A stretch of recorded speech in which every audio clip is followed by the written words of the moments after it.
ചങ്ങായിമാരെ എല്ലാവർക്കും സുഖമല്ലേ? നമ്മൾ മരണവാർത്ത കേൾക്കാത്ത ദിവസങ്ങളില്ലാട്ട. ഒരു ദിവസം പോലും ഒരാൾ മരിക്കാത്ത വാർത്ത കേൾക്കാത്ത ദിവസങ്ങളിൽ എല്ലാ ദിവസവും മരണവാർത്ത ഞങ്ങളെല്ലാവരും കേൾക്കുന്നുണ്ട്. എല്ലാവരും മരിക്കും, ജനിച്ചിനോ ഒരു മരണം ഉറപ്പാണല്ലേ? അത് നമുക്ക് എല്ലാവർക്കും അറിയാം. നമ്മൾ ദുനിയാവിലേക്ക് വന്നിട്ടുണ്ടെങ്കിൽ മരണം ഞങ്ങൾക്ക് ഉറപ്പാണ്. പക്ഷെ പഴയ കാലങ്ങളിലൊക്കെ മരിക്കുന്നത് പ്രായം കൂടിയവർ, അതല്ലെങ്കിൽ സുഖമില്ലാതെ ഒരുപാട് കാലം ഹോസ്പിറ്റലിൽ കടന്നവർ, അല്ലെങ്കിൽ ഓപ്പറേഷൻ കഴിഞ്ഞവരൊക്കെയാണല്ലേ. പക്ഷെ ഇന്നത്തെ മരണം പ്രവാസ ലോകത്ത് കണ്ടുവരുന്നത് 40 വയസ്സിൻ്റെ താഴെയുള്ളവരെ മരണമാണ് കേട്ടോ. 40 വയസ്സിൻ്റെ താഴെയുള്ള മരണമാണ് ഞങ്ങളൊക്കെ ഡെയിലി കേട്ടുകൊണ്ടിരിക്കുന്നത്. അവിടെ റിയാദിൽ മരിച്ചു, ജിദ്ദയിൽ മരിച്ചു, ദുബായിൽ മരിച്ചു, ബഹ്റൈനിൽ മരിച്ചു, അങ്ങനെയൊക്കെ പറഞ്ഞിട്ട് കേൾക്കുന്നത്. പക്ഷെ ഞാൻ ഒരു കാര്യം മനസ്സിലാക്കുന്നത് എൻ്റെ പ്രവാസി സുഹൃത്തുക്കളോടാണ് കേട്ടോ.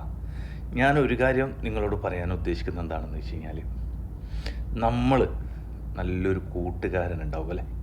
നമ്മുടെ വിഷമങ്ങളും പ്രയാസങ്ങളൊക്കെ അവരോട് പങ്കുവെക്കുക. അപ്പോൾ തന്നെ നമ്മുടെ ഒരുപാട് ഭാരങ്ങൾ കുറയും. പിന്നീട് ചിലപ്പോൾ നല്ലൊരു മറുപടി കിട്ടും കേട്ടോ.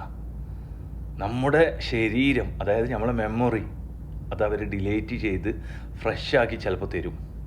നമ്മൾ കാണുന്നില്ലേ, ഒരു മൊബൈലിൽ സോഫ്റ്റ്വെയർ അതല്ലെങ്കിൽ നിറഞ്ഞു കഴിഞ്ഞാൽ നമ്മൾ മൊബൈൽ ഷോപ്പിൽ കൊണ്ടുപോയിട്ട് അതിനെ ഡിലീറ്റ് ചെയ്തിട്ട് ഫ്രഷ് ആക്കുന്നത് പോലെ ചിലപ്പോൾ നമ്മളെ കൂട്ടുകാരിൽ നിന്നും നല്ലൊരു അഭിപ്രായം കിട്ടും. അപ്പോൾ നമ്മുടെ കുറേ ഭാഗം ഞങ്ങൾ ഫ്രഷ് ആവട്ടെ. നമ്മൾ ടെൻഷൻ ഇങ്ങനെ മനസ്സിൻ്റെ ഉള്ളിൽ ഇട്ട് വെച്ചിട്ട് ചിന്തിച്ച് ആലോചിച്ച് അറ്റാക്ക് മരണങ്ങളാണ് കൂടുതലും കാണുന്നത്. പിന്നെ എൻ്റെ നാട്ടിലുള്ള എൻ്റെ കുടുംബക്കാരോടാണ് എനിക്ക് പറയാനുള്ളത് കേട്ടോ.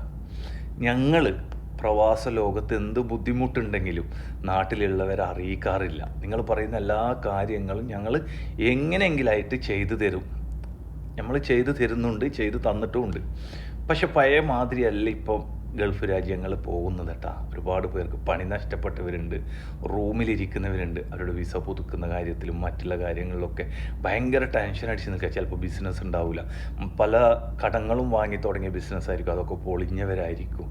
അതൊന്നും നാട്ടിലുള്ളവരെ അറിയിക്കാതെ അവർ ചോദിക്കുന്നതൊക്കെ ചെയ്ത് കൊടുക്കുമ്പോൾ നാട്ടിലുള്ളവരോട് പറയാനുള്ള എന്താണെന്നറിയാം, നിങ്ങൾ വേണം നിങ്ങളുടെ കുടുംബത്തിൽ ആരാണോ പ്രവാസ ലോകത്തുള്ളത് അവർക്കൊരു സമാധാനം കൊടുത്ത് അവരൊന്ന് ഫ്രഷാക്കിയിട്ട് വിടാൻ നിങ്ങൾ തയ്യാറാവണം.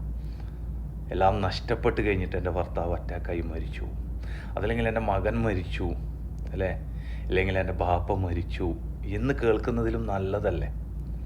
പിന്നെ എൻ്റെ നാട്ടിലുള്ള എൻ്റെ സഹോദരിമാരൊക്കെ ഒന്ന് കേൾക്കണം കേട്ടോ. പ്രവാസിയുടെ ഭാര്യമാരൊക്കെ ഒന്ന് കേൾക്കണം. ഒരുപാട് ടെൻഷൻ്റെ ഇടയിൽ ചിലപ്പോൾ നിങ്ങൾക്ക് ഫോൺ ചെയ്യാൻ മറന്നു പോയേക്കാം.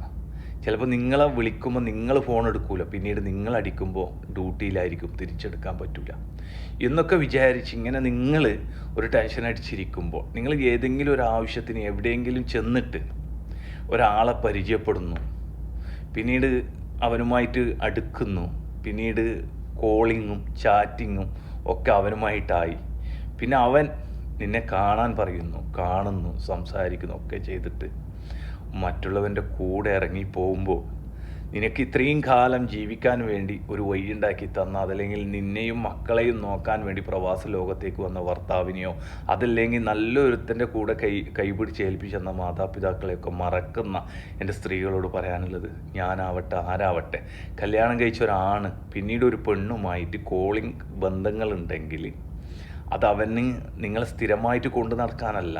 നിങ്ങൾ സ്ഥിരമായി കൊണ്ടു നടക്കാനാണെങ്കിൽ അവൻ്റെ ആദ്യത്തെ ഭാര്യയുണ്ട്. അപ്പോൾ എൻ്റെ സഹോദരിമാരൊക്കെ ഒന്ന് ശ്രദ്ധിക്കട്ടാ. താൽക്കാലിക ആവശ്യത്തിന് മാത്രമാണ് എന്ന് പറയുക. ഇങ്ങനെയൊക്കെ കേൾക്കുമ്പോൾ, ഭാര്യയെക്കുറിച്ചും കുട്ടികളെക്കുറിച്ചൊക്കെ കേൾക്കുമ്പോൾ തകർന്നു നിൽക്കുന്ന പ്രവാസിയുടെ നെഞ്ഞ് പിന്നെയും പടക്കുകയാണ്. അങ്ങനെയാണ് ഈ അറ്റാക്കൊക്കെ വന്ന് മരിക്കുന്നതല്ലേ?